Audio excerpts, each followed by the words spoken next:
So I read that Aditya, who's directing the film, actually thought of the film because he was going to make a film on with I think Pakistani artists, I think it's Fawad or something, and the film couldn't be made because of the ban on Pakistani artists, and that's how we got interested in knowing about why it was banned in the first place. So, what did you guys read about the Uri surgical strikes when it happened?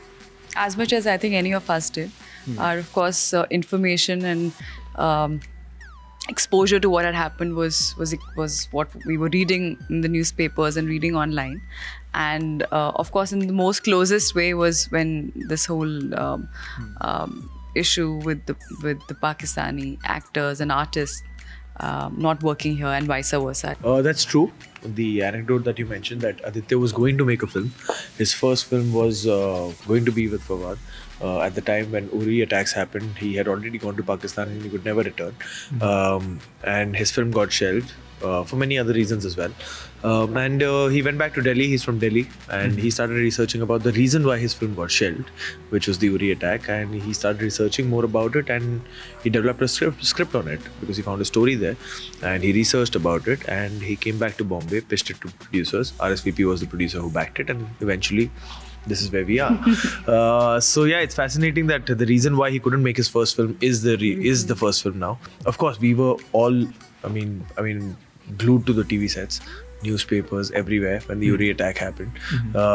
It was documented extensively.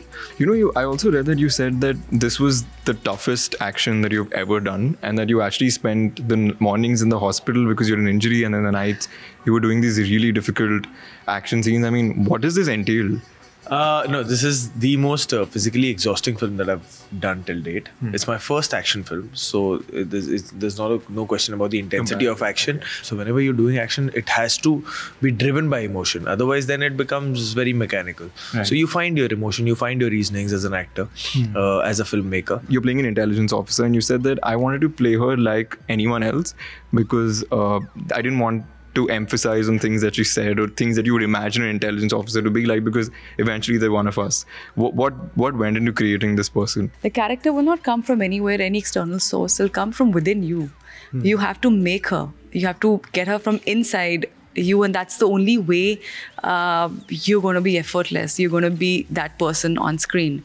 Otherwise, it'll look very pretentious. Otherwise, it'll look like as if you are trying to be, for example, a journalist. You're not trying, you're just being yourself. Is there something that you've learned about just people in the army? Because they do lead very different lives, right? There's a lot of discipline, just the way they conduct themselves. I mean, it is a different life. Realized, especially after working on a film like Uri, why it's more special, and it transcends just another film, beyond just being another film in our filmography, is that you realize that actually you're real role models. Any child should have, or to recognize them and to respect them, because we really cannot thank them for what they do, what selflessly how they're standing there to take a bullet for us. For the film itself, we like every day we used to be in awe of them, because we were like, yaar, inki tarah banne ki koshish. Like, we just have to portray their lives, and it's so tough. They're living that life. Just that thought only made me respect them even more. I hope that's something that all of us take away from the film. All the very best for the film. Thank you so much for talking to us. I think really looking forward to seeing it. Thank you.